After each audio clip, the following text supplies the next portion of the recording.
r/Niceguy Stories by Redmond ETS. Niceguy tries to guilt trip me into having sex with him. I realized I had a nice guy story after watching some of Vince's and OT's videos. Please forgive any grammar mistakes. English is not my native language. Trigger warning. This post contains forms of abuse. I, 18 female, met J, 21 male, and not his real name, at a party of friend of a friend years ago. I noticed he had very light blue eyes, which catched my attention because they always make me feel like they can see straight into my soul. I started talking to him about some game I had been playing.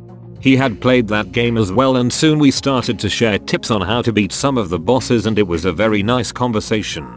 I can be a little awkward at parties or around people I don't know very well, so I was really enjoying myself, which kind of surprised me.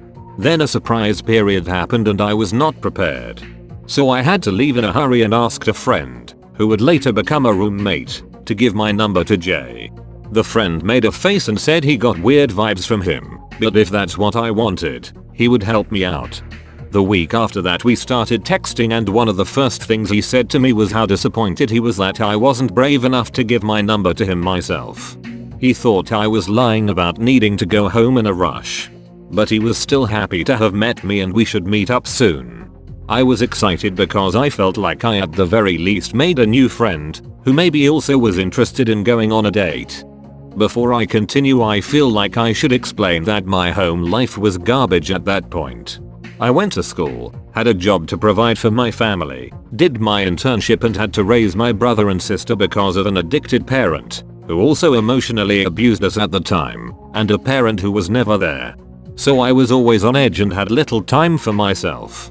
So when Jay was nice to me and showed interest in me, I was desperate enough and naive enough to instantly turn colorblind and not see all the red flags. Our first date went great. We went to see a movie, and after we talked a long time in a nice cafe, after which he brought me home. I kissed him and he laughed and said that he doesn't do that on a first date because it's not the gentleman way. We dated a few times. I liked going to his place because his parents had a piece of land and they owned lots of animals for fun. He had dogs I absolutely adored, so we went on a lot of walks. The dogs will forever be in my heart. He was always talking about what great things he could do. He failed his first year in college and got kicked out, but that really wasn't his fault, and the school didn't realize what an amazing kind of student they were missing out on. He also was trying to design a board game. It totally sucked, but he was completely convinced it was amazing, so I tried to be supportive. He complained a lot about my lack of time and wouldn't listen when I tried to tell him why I was always busy. At the time I was a virgin, so we had been taking it slow. One day he made me miss the last train going to my home city. He suggested that I could sleep at his place. I refused and told him that this was because of him, so he should drive me home. Which he did. During the car ride I tried to open up to him. Tried to verbalize the things that were happening at home. I really needed to vent and I needed someone to just listen and be there. Before I could even finish my first sentence, he stopped me and told me he doesn't want to hear about my parent issues. I was kind of used to this, so I thought this was normal and completely closed up. When we arrived at my place, he started to yawn very loudly and said that he was too tired to drive home and he was afraid that he would fall asleep while driving. Now I agree that I have been way too naive, but I have never been that stupid. So in case he wasn't faking, I let him stay on an air mattress in the guest room. It was the middle of the night, so my mom woke up and got angry until she saw I had a guest who she already knew. The week after that I was having dinner with him and his mom.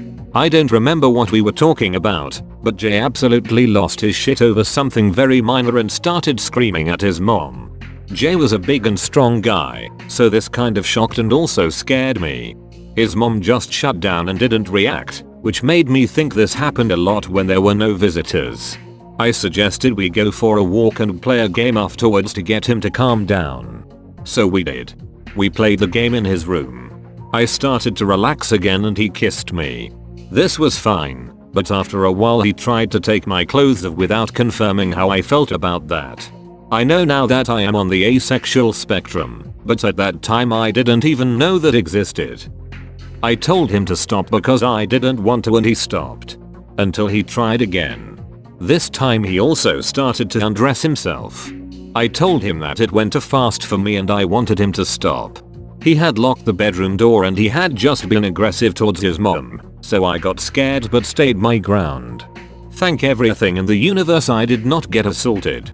He just got very angry and said that he was always thinking of my needs, but I was never thinking of his. That when I went home I got to stay the glittery fairy princess in my magical tower, but he just got to be sexually frustrated because I didn't have sex with him. So I was to blame for his anger really, because he had done everything right and had been very patient with me. That he deserved sex. He started to jack off in one of his socks and I unlocked the door and bolted. Downstairs I met his father. He looked at me, saw me half dressed and on the run and told me to go outside. There was a lot of screaming and yelling. The dogs had noticed my fear and had come to cuddle me outside, which made me feel a little safer. His father came out, shouted at me to get in the car. He drove me home and told me to never come back. He didn't need to. Jay has tried to contact me a few times after that, but I ignored him on every try. I now try to listen to my friends when they tell me they get bad vibes from someone. If I don't see the red flags, they will help me too. After writing this down, I realize how bad this could have ended. For everyone, trust your friends and the people who love you. They'll want what's best for you and can protect you from complete clowns like Jay. Keep an eye out for each other. Also, my behavior at the time was very much like how a victim of emotional abuse behaves. I know that now. Nobody has the right to treat you that way. If you recognize your own behavior in this, please go see a therapist if you're able to. You deserve to be you, to defend yourself and to learn to love and respect yourself. Okay, now go and read something wholesome to wash this filth out of your eyes and remember to stay hydrated. TLDR, nice guy turns out not very nice guy and tries to guilt trip me into having sex with him. That's all folks. Thank you for watching. If you like videos like this one, why not like and subscribe for more? Have a nice evening.